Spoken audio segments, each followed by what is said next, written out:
Give them a round of applause to get on stage.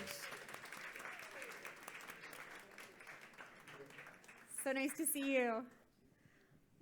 We're going to see, those were short sort of tastes of the episodes that are upcoming, so you can go to @WildHopeTV to see more about them. But I'm so excited about the film about Ecuador and the rights to nature. It's going to be so great. So it's now my pleasure to introduce this panel.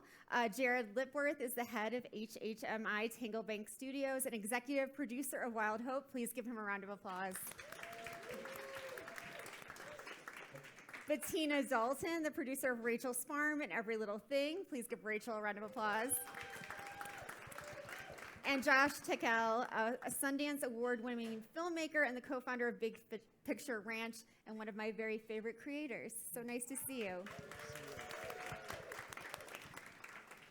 Jared, I want to thank you again for all the extraordinary work you've done just to get this series up and running, but also for Food Tank. We're so grateful to you. Please give them a round of applause. We wouldn't be here if they hadn't helped us, so thank you. I want to start by talking about the episodes that we just watched, and I'm really interested in how you unearth these stories and then get people to get involved and do that ground truthing that is so necessary to bring real content to film and to so many of us.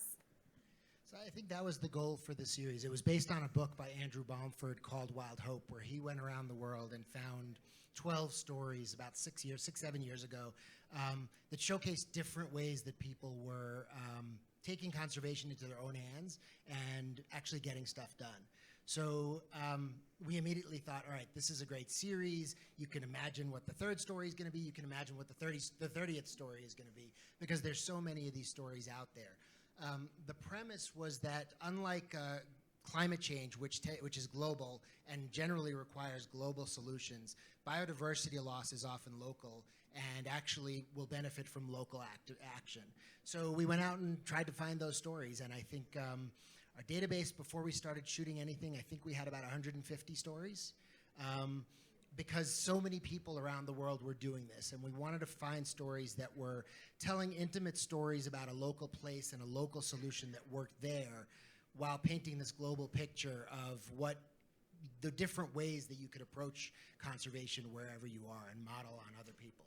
So that was really the premise of it, and then it was a matter of how do we select which stories we don't tell in that first season, but knowing that there's so many more to tell out there. Well, and I think what I love is that this is not just a biodiversity story, right? It's a people story. It's a culture story. It's bringing these people's sort of individual actions certainly to life, but also their stories, like the grandmother, the grandparent who, noticed what was happening with the manatees. That's so important to inspire others. Yeah, it was, and really key to what we set out to do. Someone the other day was asking me about the natural history in the films and how we got the great natural history. And I was really clear that this is not a natural history series. This is a people series. We wanted to find those stories about the people who saw the world in their communities and in their ecosystems in a different way and weren't going to wait around for other people to solve them. So the idea was we can get out there, we can make change. There's lots of scientists in the series, but there's also lots of citizens in the series, and that was also key. We realized midway through our first season that 5 of our 8 stories had farmers at their hearts. That wasn't something we set out to do, but it's something we realized that as you start to tell these conservation stories, of course, it's obvious. Farmers are going to be right at the heart of that because they're the ones who are closest to the land. So, that was really one of our goals, one of our premises was, how do we tell the stories of the people so that we understand that any one of us can find our way to get involved wherever we are? And there's lots of different ways to do that, but we're trying to showcase as many people as we can who are just doing it in their way that works for them. Yeah, and I love how you're creating citizen scientists. I mean, you're really helping people understand. They see the problem, right? But they don't know all the science behind it, but they're learning as they sort of go and learn from scientists. Can you talk about sort of that relationship? Yeah, so the series was never supposed to be a series. It was an anchor for a movement. Right. And the movement was to get people to get activated. And so there's the website, and from the website and on Instagram, you can really find lots of different ways to get involved. My favorite one so far, we have an episode about the reintroduction of beavers to the UK. One of our calls to action, one of the ways you can get involved is to analyze satellite pictures of the Earth to help NASA find beaver dams. I mean, that's fun. I could do that. I don't have to get outside. I don't have to get my hands dirty. But so the idea is there's lots of different ways to do it.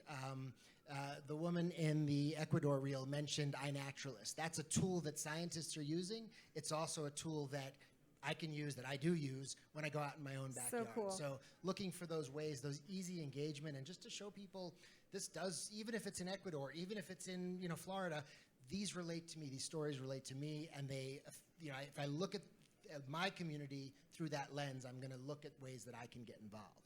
I want to come back to that point about stories relating to us that are about the sort of natural environment, but I do want to stay with you just for another second, Jared, because when we last spoke, you talked about Wild Hope being an antidote to the doom and gloom that we've seen in a lot of environmentalism, we've seen in a lot of environmental films. I think that's so important to really inspire and motivate. If we just focus on the gloom and doom, then who the F cares?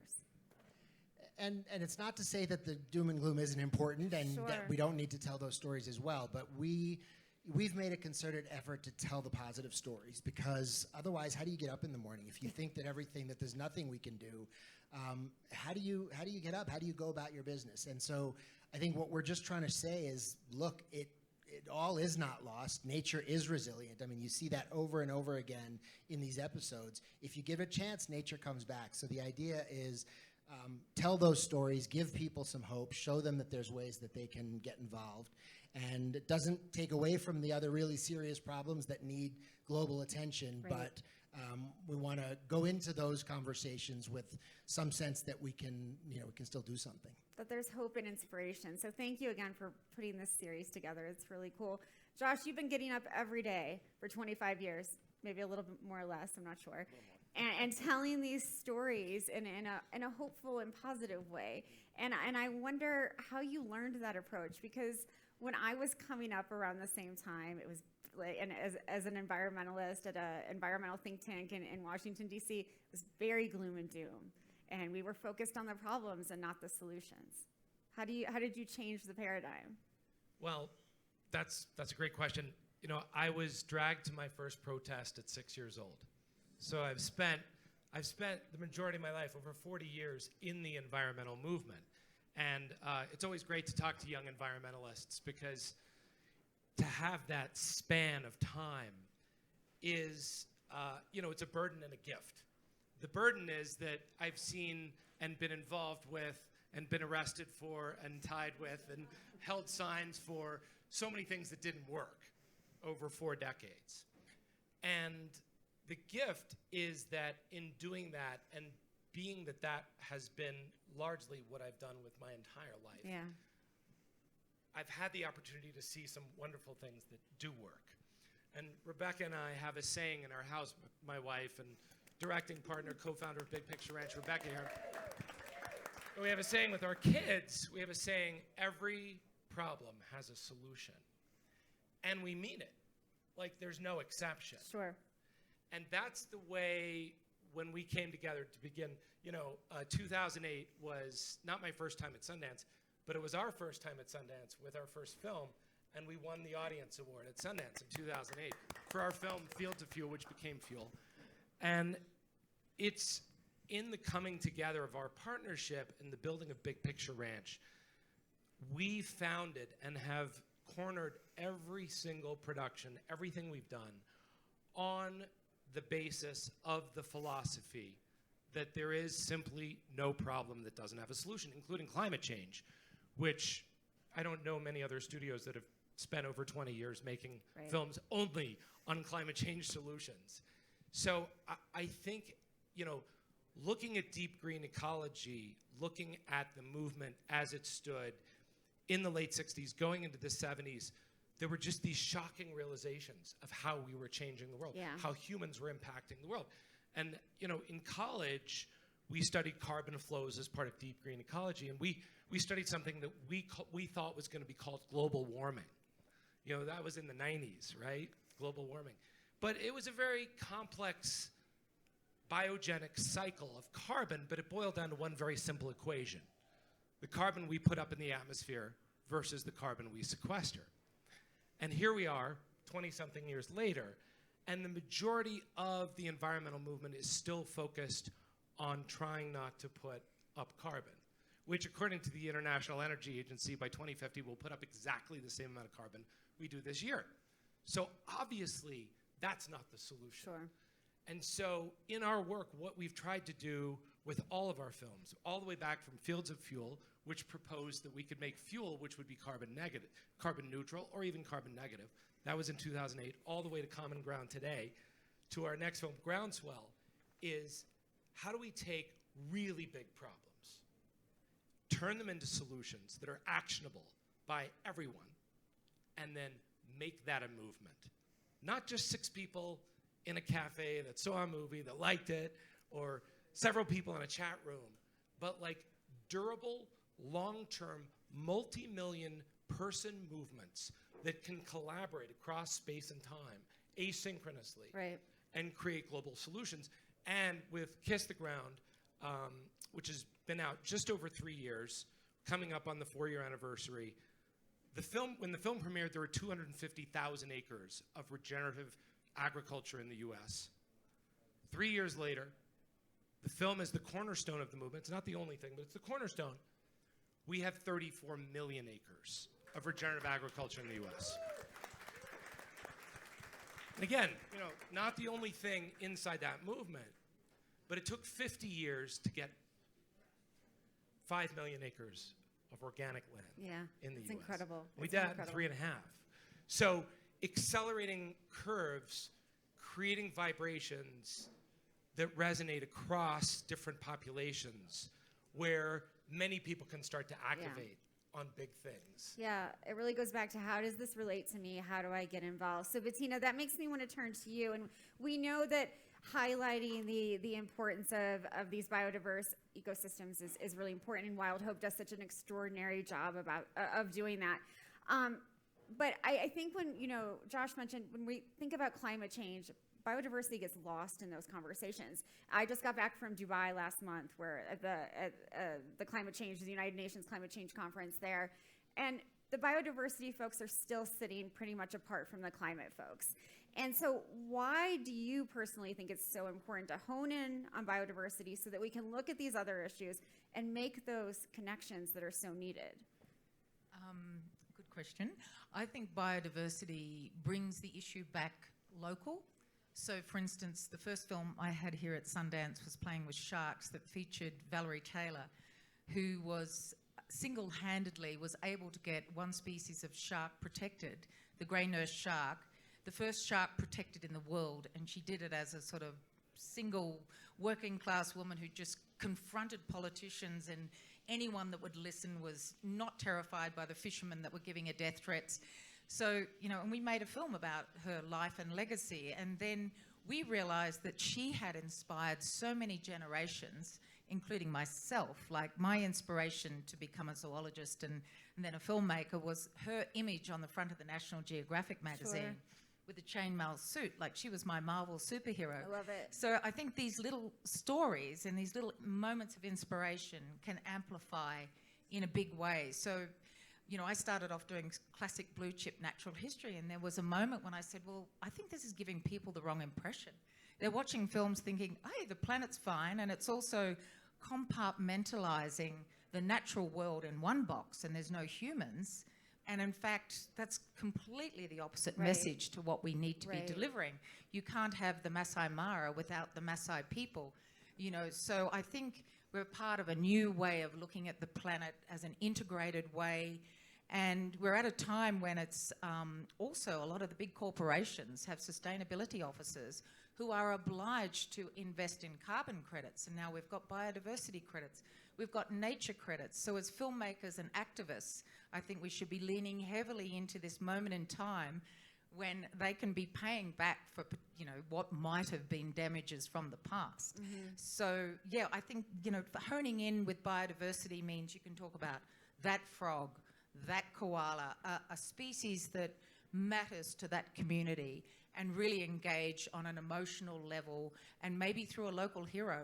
I mean, every community's got a local hero, and whether it be a species or an individual. Or both. Oh, yeah. So I just think biodiversity, is an opportunity, and often what comes with biodiversity is carbon sequestering. Right. If you're looking at manatee and you're talking about seagrass, nothing sequests more carbon than seagrass beds. So you might not be delivering that message completely up front about climate change, but there's very little opportunities for biodiversity that aren't connected to climate change. Right. Thank you so much. You mentioned carbon credits and sort of, getting the people who, the big institutions, corporations that made the mess sort of pay for it.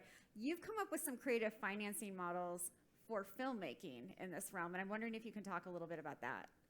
Yeah, well, in Australia, we're fortunate to have tax incentives, so that's a good start. And then we have friends like HHMI, Tangled. Thank goodness. Yeah. But with Rachel's Farm, which is very aligned to what Josh is doing, it's about Rachel Ward, an actress who you may or may not know, who during our Black Summer bushfires went through, like a lot of us, an existential crisis and was in depression, and and she didn't know what to do. She was really stuck, but she had a farm she was farming industrially with fertilizer and chemicals. And her neighbour said, why don't you try regenerative farming? And she knew nothing about it. So our film is her journey. But she's got a very high profile in Australia. So we started an impact campaign even before the film was in development. And we gathered a lot of support, and we worked with impact producers to do school curriculum, to do, outreach to all the farmers, a lot of what you're doing, we were doing it in Australia, but also thinking beyond this generation. So the school curriculums were important because we want children to know that there is another way of farming, and farming is not very popular in Australia. It's seen as a sort of old-fashioned, whereas now we see a movement of young farmers. We've got less farmers, but they're farming differently. So that's the beginning of a movement. So yeah, that modelling was half of our funding for the film came from philanthropic support for the impact campaign and to do extra behind the scenes. And we worked a lot with the First Nations people there on their fire stick farming techniques. So we broadened the film. The film became the spine, and the impact campaign had many ribs going out from the spine, and we want to continue that going years forward. Yeah, it's such a different paradigm than I think storytelling, or filmmaking from, 10 or 15 years ago. It's really focused on the impact. And Jared, when we last spoke, you said you wanted to make Wild Hope, as both Bettina and Josh have said, a movement. And I wonder, what are the steps to do that? What do you see? It's the impact, it's the education. What else do you envision? I think the biggest challenge is getting the other partners involved in all these films on board. The three of us are absolutely committed to that. So many filmmakers are, but once their films get out into the world, they're often restricted by licenses, by what they can actually do with them. So I think we need a bit of a paradigm shift when it comes to how we look at films and using films as tools for more. Not all films, and obviously it's not always easy to do, but that's what we're trying to do. That's our mission. That's what this panel's mission is. They're useful for so much more than a one-time view. So how do we open that up? How do we get the streamers? How do we get the broadcasters on board so that we can actually maximize the potential and the impact of these films once they're made? And how can you build curriculum around them? Not just curriculum for students, but curriculum for really all of us.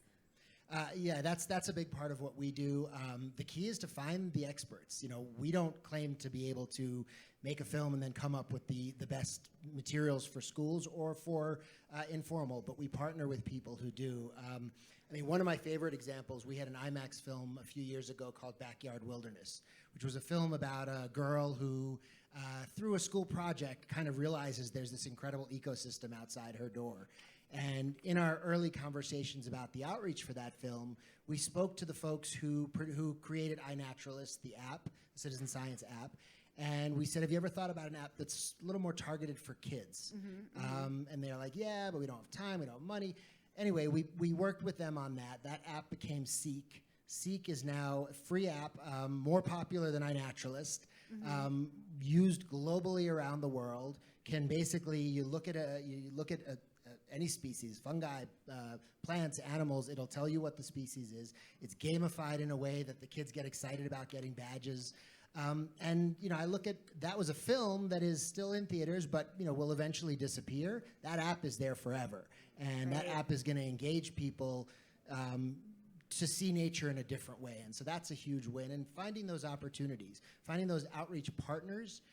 We work a lot with libraries because we've sort of identified them as organizations who are incredibly eager to stay relevant and be relevant in their communities, really well trusted in their communities, and can do a lot with a little resources. So it's like, let's tap into that. Let's tap into their expertise to create programs for their communities, and we'll give them the support they need with the stuff from the film, with other materials that we can help create. So that's where the movement part of it comes in. You've got to find the partners to work with. You don't want to reinvent the wheel every time. You got to figure out ways to partner with people and help them. People who are already doing great work, let's help them do it better. Right. It's such a beautiful model. And I think one thing that struck me while watching The Beautiful and Damned is that it really helps people make the connections, like all of us make the connections between what happens when you have a dam, right? What, you know, the sort of environmental and societal impact, the cultural impact that it has. And then when you take it away, what happens then? And I you know, it's not an easy process to understand. So you have to help people make those links, whether it's through an app or through different educational materials. And if we can all just dig a little bit more into that, because for a lot of folks in this room, it's easy to understand those connections. But like my mom, who's a really smart lady, right? I don't think she understands those connections. How can we reach these different populations? I'm looking at you. For me? Well, you know, our current film is called Common Ground. And those of you who got in, I think we had 900 RSVPs with 150 seats in here. So hopefully some of you will get in to see it tonight. But the concept coming out of Kiss the Ground was it's dangerous for the environmental movement to be a monolith unto itself. It becomes very brittle. And it becomes very easy to say, oh, you're into dam removal? Well, I'm into clean energy. Let's pit those people against one another. And that's been the history of the 30 or 40, 50-year environmental movement to date. So in order for climate change solutions, biodiversity solutions, this umbrella of solutions to succeed, the movement itself has to become intersectional. Yeah. And that means unlikely partners.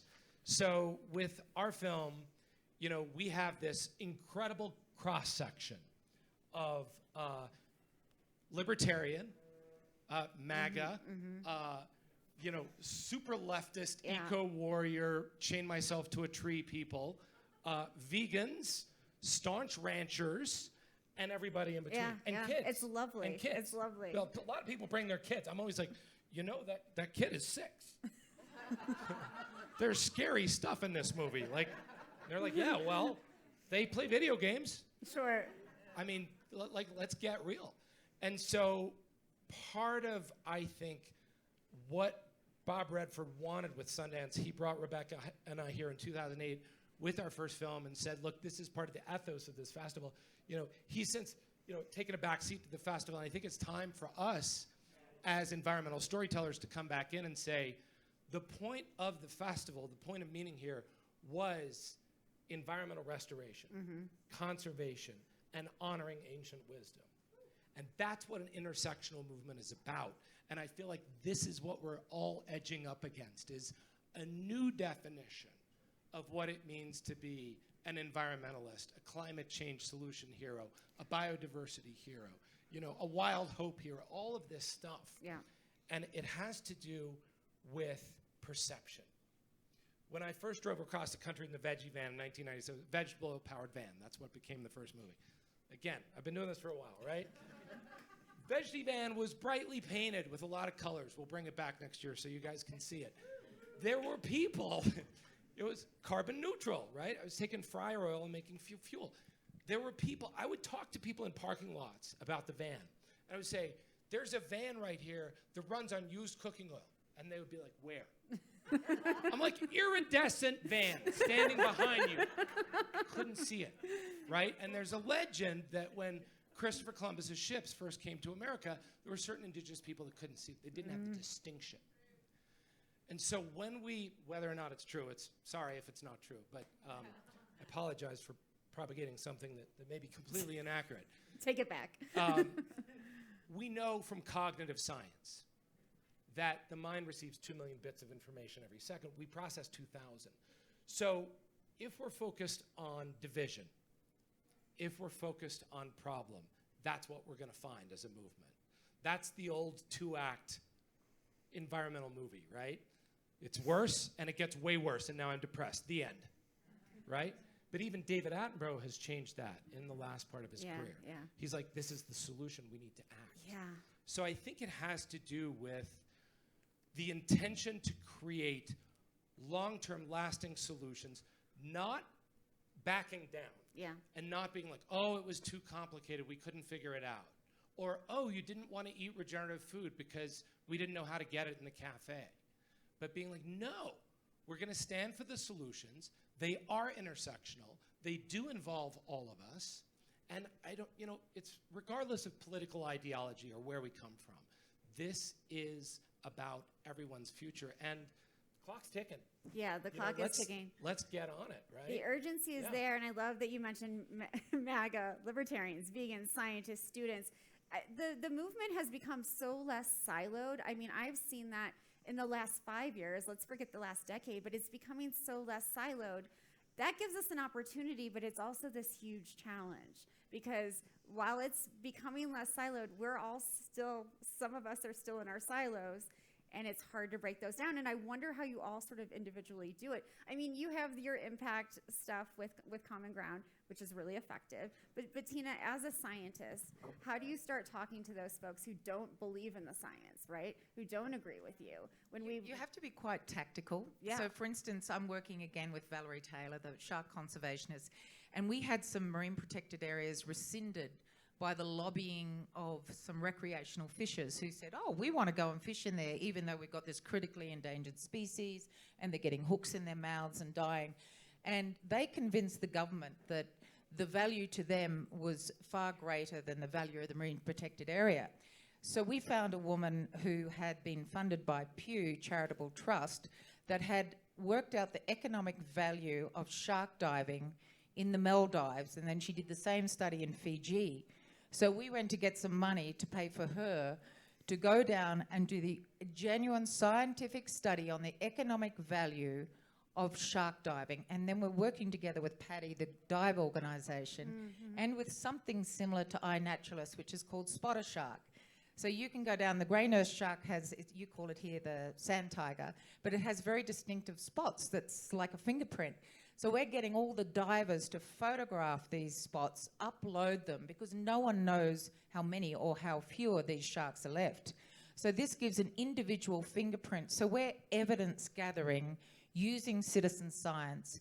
And once this report is published on the economic value to the whole community, to tourism, the diving industry, everything, we'll go back with really solid evidence that the politicians can present in their budget estimates to say, no, this is worth far more to a greater number of people, a big community, sustainably, if people can dive here and gather, economic benefit, social benefit for something that's not extractive. Yeah. So but that's like, you've got to try and think ahead of these fishers who are really like, they're like the Hells Angels. They call up and they say, I know what you're doing, they're like, it's really threatening, only because they want to go and fish on the weekend in their favorite fishing spots. And the only reason they want to get into the marine protected areas is because there's no fish left where they usually fish. So, it's really quite complex. Sure. It's a labyrinth, but using science, you really kind of got to lean on this, because they will lie and they'll say, no, that's not true. And you really need to say, actually, it is. We've done the research. And pointing to the economic effects, that true cost of like what this is actually costing the environment, costing economically. I think those are all really great points to make. Jared, I'd love you to jump in here. Yeah, I think the other side of that is also to find those stories that actually work for both sides. I always joke that like my dream for Wild Hope is that we can get the EMS crowd and the Cabela's crowd. Sure, If we can figure out a way to do that, then we've won. We have a film from our first season that is about the U.S. military and local landowners working together to save a rare woodpecker in North Carolina. That's a story that crosses some boundaries. We've got a film that we're working on right now about lead-free bullets for hunters. And, you know, we're having those discussions as we're editing this film. How do you start this film? Do you piss off the conservationists from like the first image? Or do you piss off the hunters? Or do you think that actually people are smart enough and open enough to be able to, you know, make it work for both? And so I think you find those connection points. You find ways to show that it's not just black and white, that there's a wide range of people with different views who take conservation seriously. I think the other thing that's just worth mentioning, it brings it back to Bettina, you know, you mentioned the Wild Hope heroes. And I think the intimacy of the storytelling, that's also where it comes to. And, you know, Bettina has a film premiering tomorrow night, Every Little Thing. And, you know, it's such a great example of an intimate story, this one person who is a Wild Hope hero, who has committed her life to saving a species. And, you know, you watch that film and you come away feeling hopeful, feeling optimistic, feeling, hey, I can do that. Like, I can do that in my backyard. So I think that's the other piece of it, is it comes back to the storytelling. If you can tell a good story, you can get a whole lot of information, you can get a whole lot of education in there when no one's looking, but you've got to have those good stories and you got to have those great characters. Well, and I'm also glad that you mentioned the nuance. Like, you know, it's not all black and white. There's a lot of gray and a lot of middle ground here. We only have a few minutes left, so I wonder, for this audience and the audiences that you'll be talking to, you know, for the next few days, what do you want them to get out of your work? Just five words or less. Maybe a sentence or less. It's hard for you, I know. I would say resonance, like the vibration. Like, our goal is always movement, create a movement. And if you get into the vibration of solution, it's infectious. Everyone wants that. Right. And so you're all part of that now. That's the goal. I love it. Yeah. I love it. Bettina? Glad you went over the 5 words. I was struggling. My fault. Yeah. Well, I think inclusivity, like, you know, seeing these small groups with Mary Reynolds' work, and that you can do what her little example in your front yard. Yeah. I think, you know, inclusivity of lots of different groups to feel that there is a way I can participate and I can engage and I can contribute. So no one is alienated from what we are trying and striving to do, whether it be Every Little Thing with the hummingbird lady. Everyone has a hummingbird feeder, apparently, here, which is brilliant, that I love. But, you know, just that engagement to watch and take the patience to watch a hummingbird is healing. Because one thing we don't talk a lot about is the mental health benefits of restoring nature, whether it be regenerative farming, you know, healing a hummingbird or saving a shark. There's a great deal of mental health benefits for us as humanity. So that was a long way, more than 5 Very words. long, to say. but great. Jared, last word. So I had to do a 7-word acceptance speech the other day for an award we won for Wild Hope. Let's see if I can remember it. Local solutions, global impact, join the movement. Woo! Big round of applause for Jared, Bettina, and Josh. We're now going to take a quick break. Please grab a beverage and a bite. There are complimentary drinks, including beer made by our host, Park City Brewing. Give them a round of applause. Along with wine from Old Town Cellar, we also have great food, including both lamb and vegan meatballs, a tomato jam and chimichurri, Intermountain mushroom falafel, and with herb tahini aioli, house-made pickle, arugula, and heirloom tomatoes on a potato bun, and much more. So enjoy. Thank you, everyone.